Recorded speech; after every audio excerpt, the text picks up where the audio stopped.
e o soneto são elementos pertencentes ao gênero lírico, né? Estão abarcados no gênero lírico textos cuja linguagem seja marcada pela subjetividade e responsável por revelar pensamentos, sentimentos, estados da alma de um eu lírico, né? Entidade fictícia que não deve ser confundido com o eu biográfico, tá certo? Para quem gosta de literatura, sobretudo de poema, né, e poesia, é importante conhecer a diferença entre a poesia, o poema e o soneto. Vamos lá? A poesia, né? Nem sempre está relacionada apenas com o poema. A poesia é um elemento mais que a estrutura textual. Ela pode estar apresentada nas mais diversas manifestações artísticas, seja numa pintura, na escultura, na música, na fotografia e até mesmo em uma pequena, né, situação do cotidiano. Sendo assim, é um equívoco, né, denominar o gênero literário como poesia, até porque a poesia não é exclusividade da literatura, mas sim uma definição mais ampla que contempla outras formas de expressão. Tá certo? Já o poema, gente, é um elemento pertencente ao gênero lírico. O poema é um gênero textual que apresenta características bem peculiares que são responsáveis por sua identificação. Entre essas características estão os versos, ou seja, as linhas que constituem uma obra desse gênero, né? A musicalidade, a repetição e o emprego de metáforas que garantem, né, maior subjetividade ao texto. O que seria, né, os povos indígenas. A gente vai poder agora aprofundar um pouquinho sobre a poética indígena. A gente percebe aí que eles são criadores, como a gente viu nesse vídeo, né? Eles são criadores de muitas ações, atividades, produtos que hoje em dia a gente é bem familiarizado com eles, né? Então, assim, a poética indígena, gente, é a literatura indígena que é marcada pela tradição de uma narrativa com fortes traços da oralidade, tá? Ampliada por sistemas de representação por meio dos grafismos, que consistem numa narrativa, né, que é bem diferente do conceito estrito da palavra impressa, né? Gente, o grafismo, né, indígena são narrativas de histórias e informações com a linguagem e leitura própria, portanto, devem ser valorizadas na sua especificidade, tá certo? Gente, a grande diferença entre a escrita ocidental e a escrita dos índios é que para estes o corpo da escrita, né, o corpo nosso e o corpo da terra se integram multiplicadamente, tá certo? E eu trouxe aí uma figurazinha bem bacana para vocês aí do lado. Você percebe aí uma índia, né, uma figura de uma índia toda com o rosto pintado, tá certo? Aí eu já falei, né, sobre a grande diferença da escrita ocidental, da poesia, né? O que dizem, gente? O que dizem mesmo os povos indígenas, né? Ao escrever usando a escrita alfabética? Para a gente responder essa questão, a gente vai ter que recorrer a um poema da escritora, né, indígena potiguara, crítica literária e professora de literatura, Graça Graúna, né, pseudônimo de Maria das Graças Ferreira. Mas antes da gente ler uma poesia da Maria das Graças, eu queria que só vocês, né, soubesse quem é realmente a Graça Graúna, né? Ela nasceu em São José dos Campos, né? São José dos Campestres, Rio Grande do Norte, é descendente de potiguaras, né? E formou-se em letras pela Universidade Federal de Pernambuco, onde fez o mestrado sobre os mitos indígenas na literatura infantil e também é doutorada sobre a literatura indígena contemporânea no Brasil. Publicou livros de poesia e narrativa infanto-juvenil. Uma das suas principais obras foi As Criaturas de Nanderu, tá certo?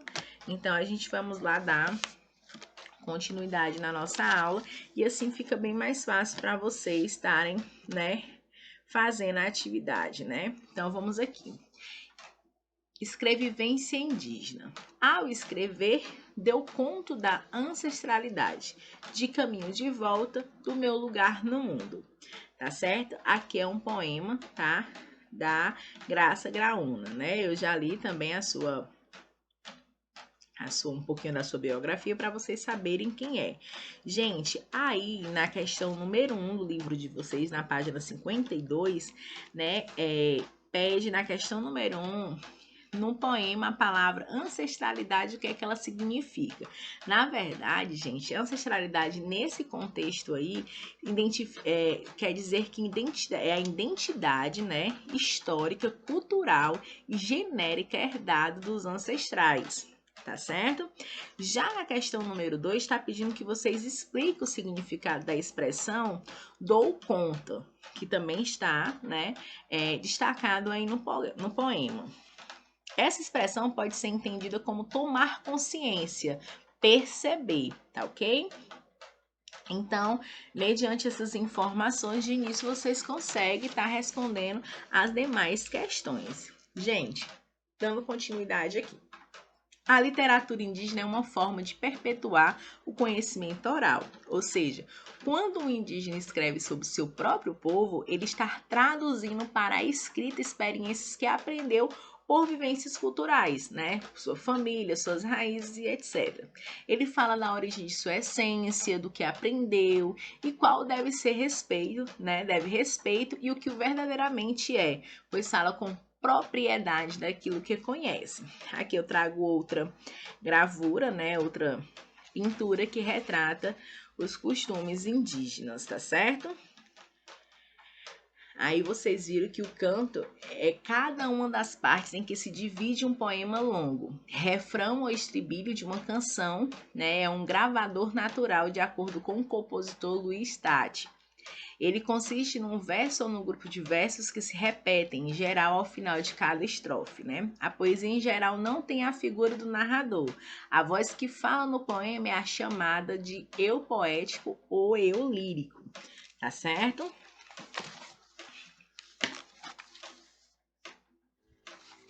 Gente, a dissertação escolar ou dissertação argumentativa é um tipo de texto muito presente nas redações dos concursos vestibular, como eu já falei para vocês anteriormente, tá?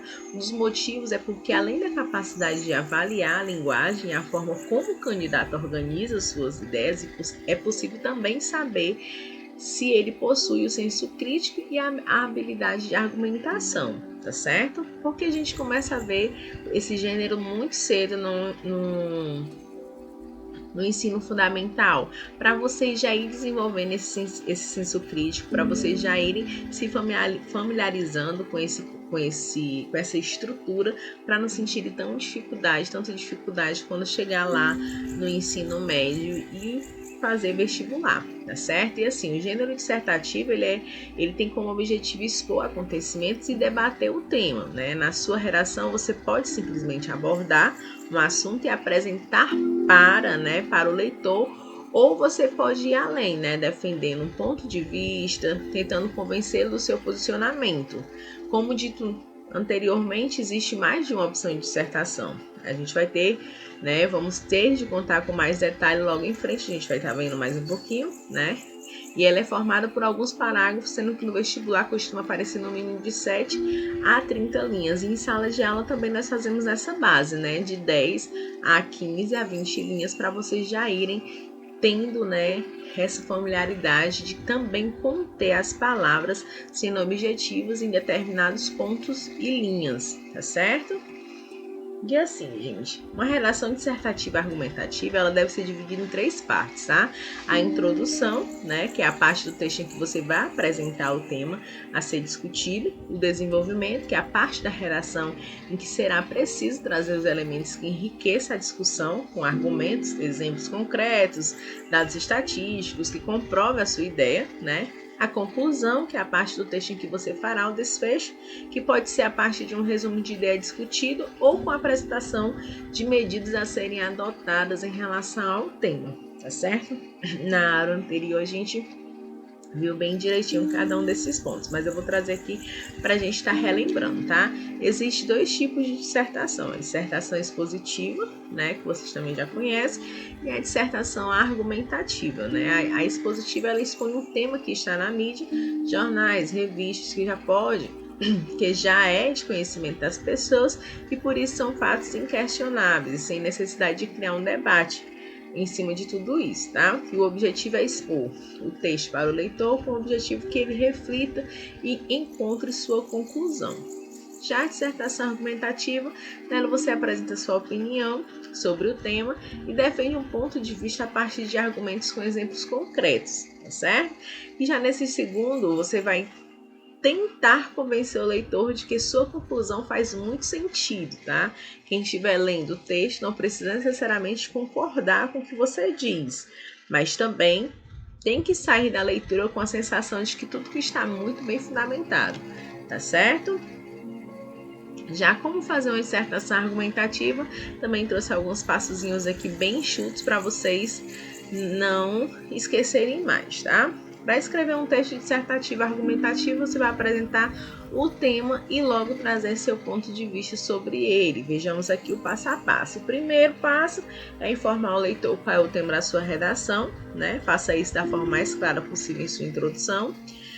O passo 2 é logo depois, defina qual é o seu posicionamento e coloque-o ainda no primeiro parágrafo. Essas informações devem estar bem presentes no início do texto, tá certo? Já o passo 3, durante os parágrafos de desenvolvimento, você vai defender o seu posicionamento diante desse tema, apresentando assim as razões para pensar dessa maneira. Percebeu que não é só jogar todos os argumentos aí, né?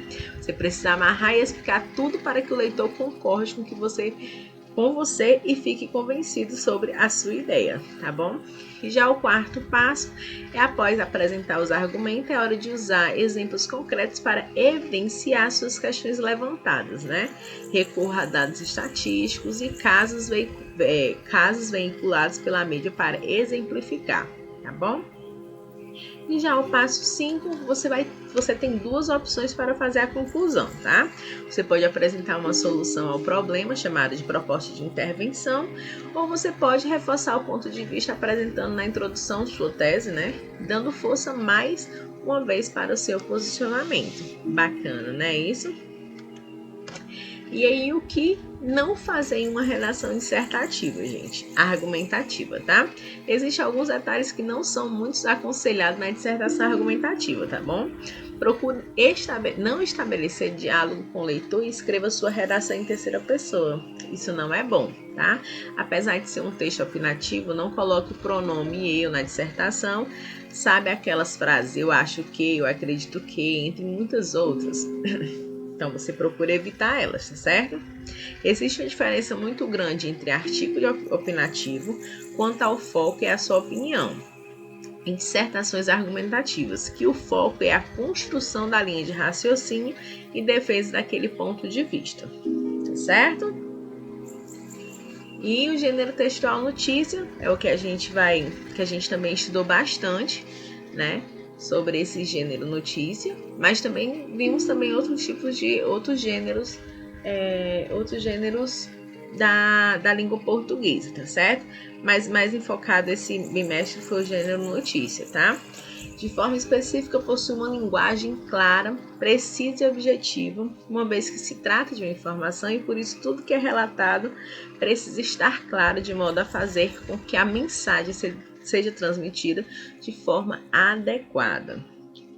Que tal conhecermos agora um pouco mais sobre as partes que constituem este gênero? Vamos ver? A gente já conhece, mas vamos dar essa reforçada.